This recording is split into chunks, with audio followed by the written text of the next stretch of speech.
الصلاۃ والسلام علیکہ یا رسول اللہ وعلی آلکہ و اصحابکہ یا حبیب اللہ۔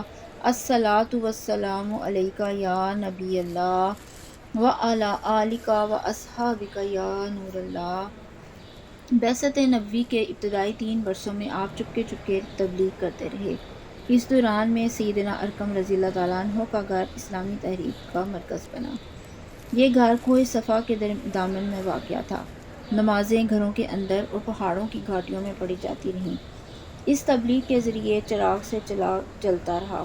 سب سے پہلے ان لوگوں کو تبلیغ فرمائی جن کے آپ صلی اللہ علیہ وسلم کے ساتھ تعلقات تھے۔ آپ کو اپنے قریبی ساتھیوں کی طرف سے مایوسی کا سامنا نہیں کرنا پڑا۔ عورتوں میں آپ کی زوجہ سیدہ خدیجہ الکبریٰ رضی اللہ تعالیٰ عنہا، غلاموں میں زید بن حارثہ رضی اللہ تعالیٰ عنہ، مردوں میں ابوبکر صدیق رضی اللہ تعالیٰ عنہ اور لڑکوں میں سیدنا حضرت علی رضی اللہ تعالیٰ عنہ نے سب سے پہلے اسلام قبول کیا۔ خفیہ دعوت و تبلیغ کا یہ سلسلہ تقریباً 3 سال تک جاری رہا۔ اس عرصے میں جن حضرات نے اسلام قبول کیا ان کے نام یہ ہیں: بلال بن رباح، عثمان بن عفان، زبیر بن عوام، عبد الرحمن بن عوف، طلحہ بن عبید اللہ، سعد بن ابی وقاص، عمر بن انبسہ، خالد بن سعد بن عاص، عمار بن یاسر، حباب بن ارد، ابو عبیدہ بن جراح، سعید بن زید، جعفر بن ابی طالب، عبداللہ بن مسعود، ابو سلمہ، عثمان بن مظعون، صہیب رومی اور ارقم رضی اللہ تعالیٰ عنہ تھے۔ مجموعی طور پر تقریباً 40 لوگوں نے اسلام قبول کیا۔ ان حضرات کو السابقون الاولون کہا گیا۔ اس طرح اسلام کی بنیاد مضبوط ہو گئی۔ تب اللہ کا حکم آیا: اے کمبل لپیٹ کر لیٹنے والے، اٹھو اور خبردار کرو، اپنے رب کی بڑائی کا اعلان کرو۔ یہ سورہ مدثر کی پہلی 2 آیات کا ترجمہ ہے۔ ان میں نبی صلی اللہ علیہ وآلہ وسلم کو اس عظیم اور جلیل کام کے لیے اپنے چادر پوشی اور بستر نرم گوشی سے نکل کر جہاد کے لیے کہا گیا۔ اے چادر پوش، اٹھ اور ڈرا۔ گویا کہا جا رہا ہے جسے اپنے لیے جینا ہے وہ تو راحت کی زندگی گزار سکتا ہے، لیکن آپ جو اس زبردست بوجھ کو اٹھا رہے ہیں تو آپ کو نیند سے کیا تعلق، آپ کو راحت سے کیا سروکار، آپ کو گرم بستر سے کیا مطلب، آپ کو پرسکون زندگی سے کیا نسبت، راحت بخش ساز و سامان سے کیا واسطہ۔ آپ اٹھ جائیے اس عظیم کام کے لیے جو آپ کا منتظر ہے، اس بھاری بوجھ کے لیے جو آپ کے لیے تیار ہے۔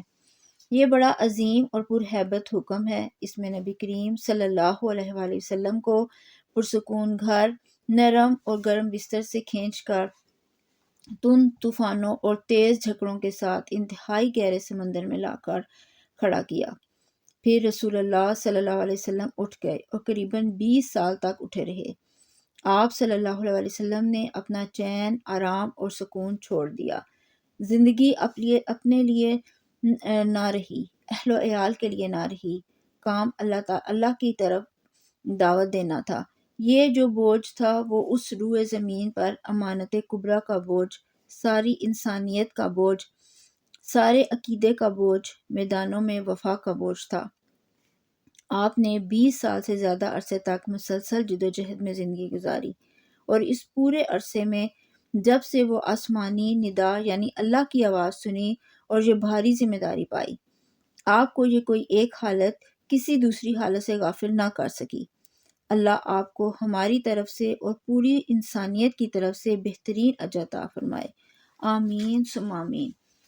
پھر اللہ تعالیٰ نے آپ کو حکم دیا: اے نبی، جس بات کا آپ کو حکم دیا گیا ہے اس کا صاف صاف اعلان کر دیجئے اور مشرکین سے رخ پھیر لیجئے، اور سب سے پہلے اپنے قریبی رشتہ داروں کو کفر اور شرک سے ڈرائیے، اور جو ایمان لے آئے اور آپ کی پیروی کرے اس کے ساتھ نرمی اور شفقت کا معاملہ فرمائیے۔ جب آپ کو عام دعوت دینے کا حکم دیا گیا اور یہ ہدایت نازل ہوئی کہ آپ اپنے قریب ترین عزیزوں کو سب سے پہلے اللہ کے عذاب سے ڈرائیں، تو آپ نے صبح سویرے کوہ صفا پر چڑھ کر بلند آواز سے پکارا: یا صباحا! عرب میں یہ صدا وہ شخص لگاتا تھا جو صبح کے جھٹ پٹے میں کسی دشمن کو اپنے قبیلے پر حملہ کرنے کے لیے آتے دیکھ لیتا تھا۔ آپ کی یہ آواز سن کر لوگوں نے یہ پوچھا: یہ کون پکار رہا ہے؟ بتایا گیا: یہ محمد کی آواز ہے۔ اس پر قریش کے تمام خاندانوں کے لوگ آپ کی طرف دوڑ پڑے۔ جو خود آ سکتا تھا وہ خود آیا، جو نہیں آ سکتا تھا اس نے اپنی طرف سے کسی کو بھیج دیا۔ جب سب لوگ جمع ہو گئے تو آپ نے قریش کے ایک ایک خاندان کا نام لے کر پکارا، آگے اگر میں تمہیں یہ بتاؤں کہ اس پہاڑ کے پیچھے ایک لشکر تم پر حملہ کرنے کے لیے تیار ہے تو کیا تم میری بات کو سچ مانو گے؟ کیونکہ میں ایسی جگہ کھڑا ہوں جہاں سے میں ادھر بھی دیکھ رہا ہوں ادھر بھی۔ سب نے یک زبان ہو کر کہا، ہم آپ کی بات فوراً مان لیں گے۔ ہم نے کبھی آپ کو جھوٹا نہیں پایا، ہم نے ہمیشہ آپ کو سچا ہی پایا ہے۔ آپ صلی اللہ علیہ وسلم نے فرمایا، میں تمہیں ایک سخت عذاب سے پہلے خبردار کرنے کے لیے بھیجا گیا ہوں۔ آپ کا چچا ابو لہب بھی اس مجمع میں موجود تھا۔ وہ آپ کا خطاب سن کر سخت برہم ہوا، کہنے لگا، ستیہ ناس جائے تیرا، نعوذ باللہ، کیا اس لیے تو نے ہمیں جمع کیا ہے؟ ایک روایت میں یہ بھی ہے کہ اس نے پتھر اٹھایا تاکہ وہ آپ کو کھینچ مارے۔ اس طرح مکے میں اعلانیہ تبلیغ کی ابتدا ہوئی، لوگ مسلمان ہونے لگے۔ مسلمان ہونے والوں میں زیادہ تر نوجوان لوگ تھے۔ اس طرح ان کے بڑوں کو بہت دکھ ہوا کہ ہماری اجازت اور مرضی کے بغیر کیوں پرانے دین سے پھر گئے۔ ان لوگوں نے اپنے نوعمر رشتہ داروں کو طرح طرح سے اذیتیں دیں، مارا پیٹا، بیڑیاں لگا کر قید کیا، چھت کے بغیر کمروں میں بند کیا، تپتی ریت پر ننگے بدن لٹایا، مگر یہ تمام اذیتیں بے اثر رہیں۔ ان لوگوں میں آزاد مرد اور عورتیں بھی تھیں، لونڈی اور غلام بھی تھے۔ لونڈیوں اور غلاموں کو ان کے آقاؤں نے شدید تکالیف پہنچائیں۔ اسی طرح موالی بھی تھے، یعنی غیر قبیلوں کے عرب مکہ میں کسی ایک قبیلے کے ساتھ کسی معاہدے کے ذریعے موالی بن گئے تھے، مطلب یہ کہ ان کے دشمن بن گئے تھے۔ ان میں سے ایک سیدنا عمار بن یاسر رضی اللہ تعالیٰ عنہ کا خاندان بھی تھا۔ ان کے خاندان کو خاص طور پر ظلم کا نشانہ بنایا گیا۔ سیدنا یاسر رضی اللہ تعالیٰ عنہ پر اتنا ظلم ڈھایا گیا کہ وہ شہید ہو گئے۔ سیدنا سمیہ رضی اللہ تعالیٰ عنہ جو سیدنا عمار کی والدہ تھیں، انہیں ابو جہل نے نیزہ مار کر شہید کر دیا تھا۔ یہ اسلام میں پہلی شہید خاتون ہیں۔ جلد ہی قرآن کریم میں بت پرستی کے خلاف سخت آیات نازل ہوئیں۔ مثلا سورۃ الانبیاء کی آیت 98 میں ارشاد ہوا، کافرو اس روز تم اور جن کی تم اللہ کے سوا عبادت کرتے ہو دوزخ کا ایندھن ہوگے اور تم سب اس میں داخل ہو کر ہوگے۔ بے شک تم اور وہ بت جن کو تم اللہ کے سوا پوجا کرتے ہو سب دوزخ کا ایندھن ہوں گے اور تم سب اس میں داخل ہو کر ہوگے۔ اس پر مشرکین کے ظلم و ستم میں اور شدت آ گئی۔ آپ صلی اللہ علیہ وسلم کی ذات کے خلاف اور اسلام کے حلقے میں داخل ہونے والوں کے خلاف تیزی آ گئی۔ خاص طور پر ابو جہل اور ابو لہب نے انسانیت کی حدود پھلانگ دی۔ اعلانیہ تبلیغ کے بعد نبی صلی اللہ علیہ وسلم نے حرم میں اس طریقے سے نماز شروع کر دی جو اللہ تعالیٰ نے آپ کو سکھایا تھا، اور یہی وہ چیز تھی جس سے قریش نے پہلی مرتبہ محسوس کیا کہ آپ کسی نئے دین کے دعوے دار ہیں۔ اس پر ابو جہل کی جاہلیت اور بھڑک اٹھی، اس نے آپ کو دھمکانا شروع کر دیا، آپ سے سخت لہجے میں کہا، حرم میں اس طریقے سے عبادت نہ کریں۔ پھر ابو جہل نے قریش کے لوگوں سے پوچھا، کیا محمد تمہارے سامنے زمین پر اس طرح اپنا منہ ٹکاتے ہیں؟ انہوں نے کہا، ہاں۔ اس پر اس نے کہا، لات اور عزا کی قسم، اگر میں نے اسے اس طرح نماز پڑھتے دیکھ لیا تو میں اس کی گردن پر اپنا پاؤں رکھ دوں گا اور اس کا چہرہ زمین پر رگڑ دوں گا۔ استغفر اللہ۔ پھر ایسا ہوا کہ اس نے آپ کو زمین پر نماز پڑھتے دیکھ لیا، وہ فوراً آپ کی طرف لپکا، وہ اپنے اعلان کے مطابق آپ کی گردن مبارک پر اپنا ناپاک پاؤں رکھنا چاہتا تھا کہ لوگوں نے اس وقت گھبرا کر خوفزدہ انداز میں پیچھے ہٹتے دیکھا۔ وہ اپنے منہ کو کسی چیز سے بچانے کی کوشش کر رہا تھا۔ لوگوں نے اس سے پوچھا، تجھے کیا ہوا ہے؟ اس طرح پیچھے کیوں ہٹ آیا؟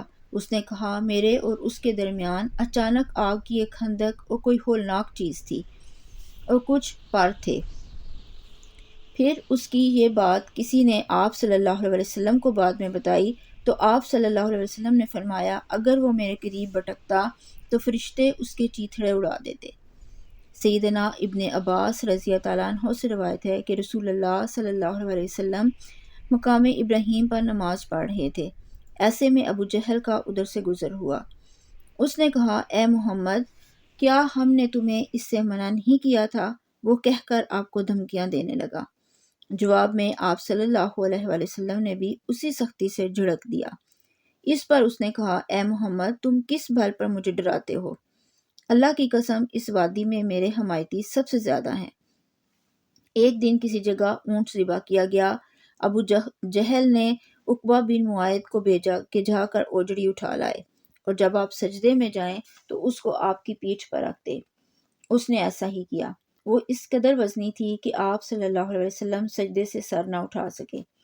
سیدہ فاطمہ رضی اللہ تعالیٰ عنہا اس وقت بچی تھیں۔ انہیں اطلاع ملی تو وہ دوڑی آئیں اور اس غلیظ بوجھ کو آپ کی کمر مبارک سے اتارا۔ سیدنا عمر بن عاص چشمدید واقعہ بیان کرتے ہیں کہ ایک روز نبی کریم صلی اللہ علیہ وسلم خانہ کعبہ میں نماز پڑھ رہے تھے کہ عقبہ بن ابی معیط آیا۔ اس نے اپنی چادر کو لپیٹ دے کر آپ صلی اللہ علیہ وسلم کی گردن مبارک میں ڈال دیا اور بل دینے لگا۔ جب اس نے بل پر بل دیے، آپ کی گردن مبارک کھنچ گئی۔ آپ صلی اللہ علیہ وسلم اسی طرح اطمینان قلب سے سجدے میں پڑھ رہے تھے نماز۔ اتنے میں سیدنا ابو بکر صدیق رضی اللہ تعالیٰ عنہ وہاں پہنچ گئے۔ انہوں نے دھکے دے کر عقبہ بن معیط کو ہٹایا اور اس سے فرمایا، کیا تم ایسے شخص کو مارتے ہو اور صرف اس جرم میں جو وہ کہتا ہے کہ میرا پروردگار اللہ ہے اور وہ تمہارے اس پاس روشن دلائل لے کر آیا ہے؟ ان کے ایسا کہنے پر چند شریر سیدنا ابو بکر صدیق رضی اللہ تعالیٰ عنہ پر ٹوٹ پڑے اور انہیں خوب زد و کوب کیا۔ انہی واقعات پر سورہ الگ کی آیات 6 تا 19 نازل ہوئیں۔